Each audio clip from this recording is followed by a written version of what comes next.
Like, I said, yeah, no, I feel you on that. I don't have to have one, so I don't have one. But all in all, I mean the best for people. I want everyone to be successful. I want the world to be a better place, and I think the world's a better place based on the back of strong men who stand up for what they believe in. I think that's how the world's always been a better place. The Matrix programming says the opposite, but what did I say earlier about who is telling us, who is giving us these ideas, and do they care about us? They're telling us that to be a better place, all the men need to be weaklings and compassionate without any morals or without any hard lines or beliefs, and they must talk in a very, very soft way, and we need to be very, very compassionate and very, very tolerant and all these things. But if you look at history, the only times things were peaceful and nice is when strong men stood up with their swords and said, no, this is mine and this works this way and no one's going to come fuck with it. I think that masculinity and strength is what makes things beautiful, is what preserves things, and is what we need more of. This is what's missing from the world. All of the problems in the world today could be solved by men of honor, not doing bad things, men of honor standing up and saying, no, this is wrong. That could fix a lot, but nobody seems to want to do it because they're too busy being distracted by the Matrix, depressed. Andrew, people who have addiction, whether it's drugs, alcohol, whatever it is, do you recommend that people to stop their addiction? Do they cut it cold turkey, or do they slowly stop it, ease off of it? It's a good question. It's difficult, right? Because there's a lot of personal circumstances involved, and it's different addictions do different things, etc. I don't know. I can't imagine truly wanting to quit something and not being able to quit. Like, I could quit cigars today. Like, it wouldn't even plague my mind. Like, if I wanted to quit, I'd quit. I can't imagine a mind frame or a mindset where I want to do something and can't do it. Right. So it's almost difficult for me to answer that question, because if you have that kind of mind, if your mind is so fundamentally broken that you cannot do with your own mind what you want to do, right? You know, like that, then you're just fucked, right? Life is hierarchical. There's always going to be kings and there's always going to be peasants. If you have a mind that you can't control, then you're never going to be a king. You're going to be a peasant. That's your life. You have a peasant's life ahead of you, and that's your destiny. Enjoy, right? There's always been peasants. That's life. But I believe that. I mean, the most important thing you can do as a man is to gain control of your mind. Once you have control of your mind, life is so ridiculously easy. It's so ridiculously easy. It's so easy to be in. People say to me, Tate, you're in good shape, but all you do is drink vodka and travel the world. You're never even home. You never even have a gym. How do you do it? It's ridiculously easy if you control your mind. If I decide to do 1,000 push-ups, I'll do them. Maybe I have to do them one at a time. Maybe I'll get tired. Maybe I need a break. I'm going to do 1,000 because I said I'm going to do 1,000. It's not fucking hard. Everyone knows what they're supposed to do. Once you control your mind, it's easy, right? Getting over a breakup with that bitch.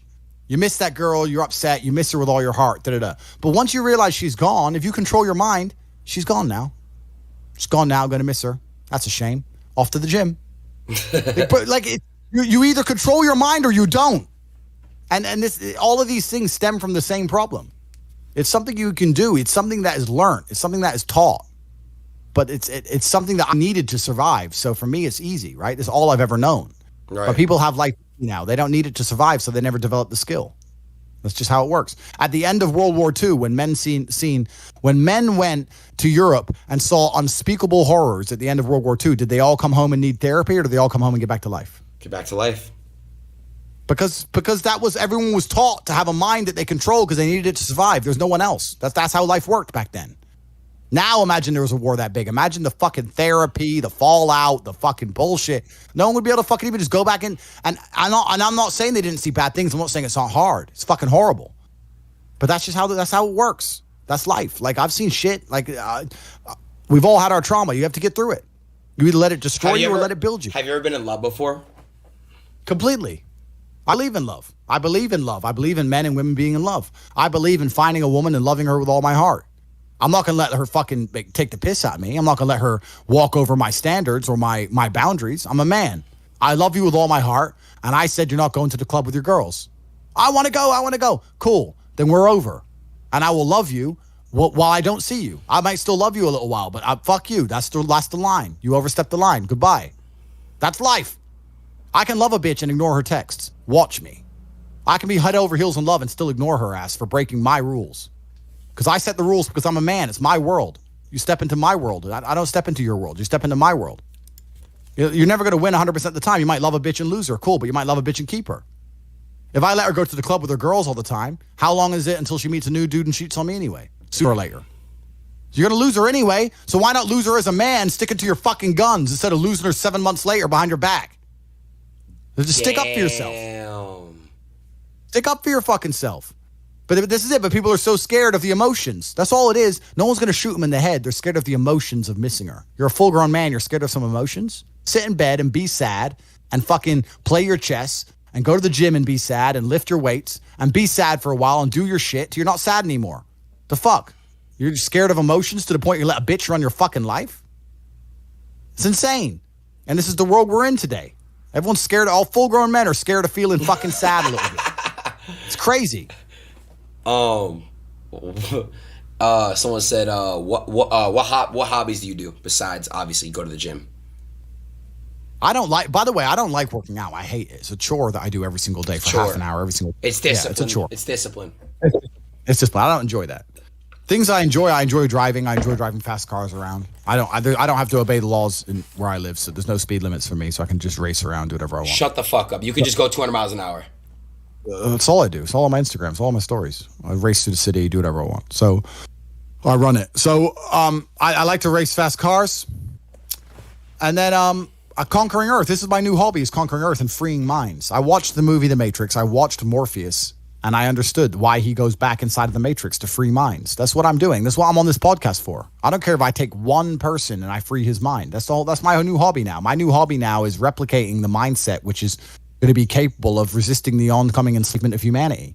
I am Morpheus coming in and out inside of the Matrix, driving the Nebuchadnezzar up and down from Zion, freeing minds. That's my new hobby. And I'll be around for a while. And then one day I might vanish and disappear. I can buy $100 million yacht and just fuck off and not talk to anybody if I decide. Take my 10 women, settle down if I want to. Have 20 kids, easy. If that's what I decide to do. I'm here freeing minds for a while, and this is my new current hobby, and I'm enjoying it. It didn't take long to conquer the entire internet. All of it is mine. I own it. Done. This is it. Conquest. Conquest is all life's ever been for men. This is what men have an innate desire to conquest, to conquer. Even you. You care about having as many viewers as possible on your streams. You care about being as big as possible. You care about conquering. Why did the Romans wake up, melt rocks, make swords, and walk in random directions? They didn't have Google Maps. They didn't have a fucking clue where they were going. Random directions to find some other group of people and fuck them up and take their shit. Why? Conquer. Conquest. This is a conquer. Why did Genghis Khan ride his ass from Mongolia all the way to fucking Vienna? It's a long way. Why? Conquer. Men are born with this innate desire to conquer. It's inside of us. They're trying to suppress it. They're trying to distract it away from you, tell you that you're wrong. You're toxically masculine. You shouldn't want to conquer. You should want to sit at home and be tolerant. No, you shouldn't. You should want to conquer shit. Only thing that's going to make you intrinsically happy is conquest. Nothing else. If you're depressed, it's because you don't conquer shit. Conquer something. Get up and do it. It doesn't have to be a negative at all. You can do it in a very, very positive way. You can have a positive impact on the world. I like to think that my impact on the world has been positive. I've conquered the whole fucking internet, and I've done it in a positive way. I'm helping the world. Maybe my enemies, maybe the Matrix doesn't like me, but there's young men who are watching every single one of my videos whose lives are changing. So conquest can be a very positive thing. So I'm here on the internet conquering the internet because I've decided to, because that's my hobby. Because I don't do anything degenerate. I don't take drugs. I don't gamble anymore. I used to gamble a bit, bored of it. Don't gamble. Don't take drugs. I drink sometimes, but it's really not a big deal for me. I don't like to drink too much. Pussy's great, but how much of it do you really need? I have enough. So what the fuck else is there to do? Drive cars and conquer the internet. There's nothing else to do. That's it. So my organization, the War Room, is already, I would vouch, as one of the top 5 most important and powerful organizations on the planet. Within 10 years, we will be the most powerful organization on the planet. I can't even tell you here in public that you will not believe the influence we have. You will not believe the organizations we have infiltrated. You would not believe it if I fucking told you. I'm going to run the most powerful closed circuit organization on the fucking planet. It's going to be mine, and I'm going to conquer Earth. And I'm going to have 20 sons from 10 supermodels, and I'm going to die. And there's going to be 20 Andrew Tates watching my old videos, continuing the legacy. This is what I'm going to do for my bloodline. I'm going to conquer fucking Earth. So what is your next goal? Not your big goal, your next goal. What is your next thing you must conquer? I don't even look at it as goals, because goals are something that you put on the wall to motivate yourself, right? Right. Goals are motivating. So if you want to buy a car, you put the car on the wall and it motivates you to go to work to get the car. So that's a goal.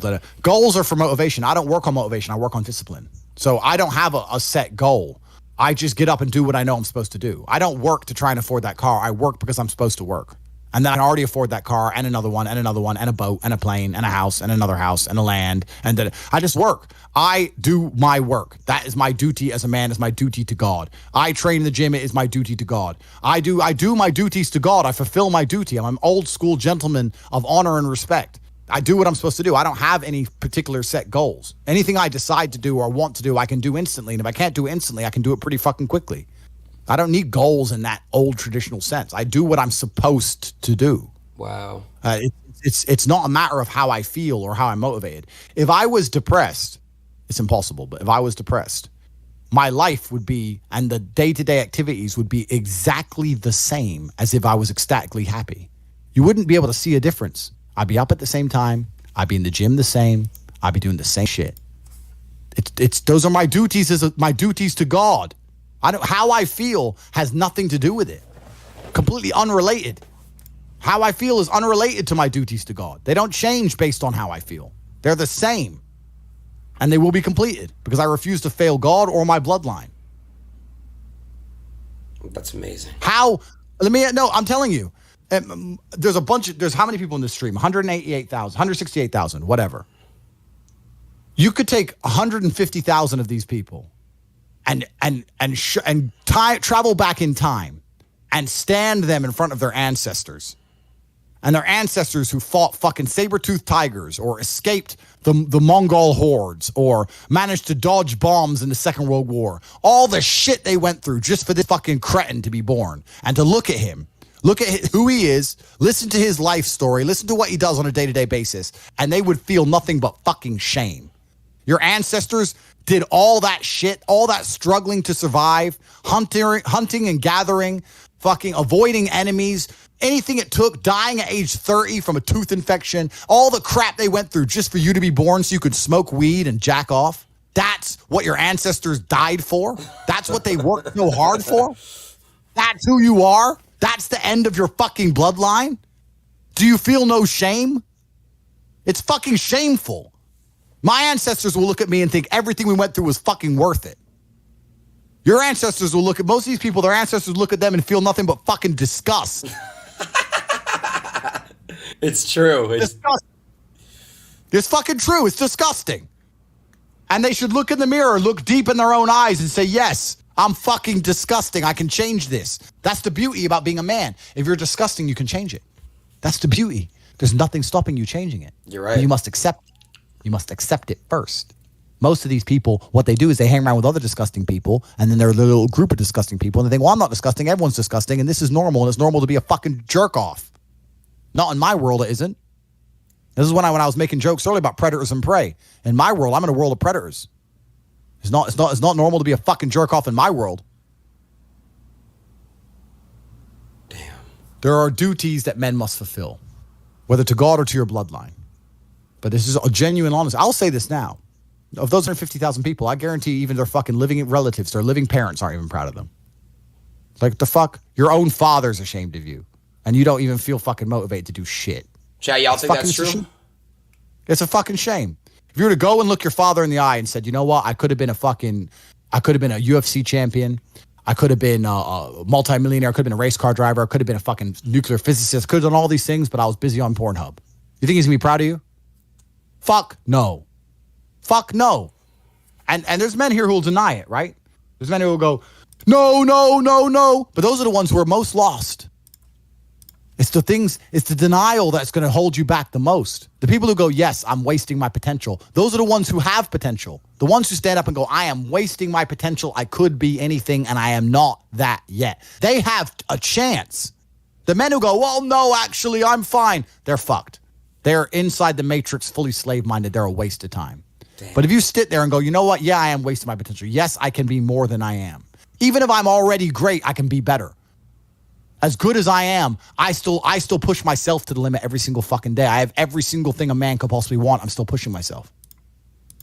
This is your prerogative as a man. But you need to be instilled with a sense of duty. Duty to your bloodline. You must want it. You need to want it deep inside your soul. I can't die as anything less than emperor. It's my destiny. Jesus Christ.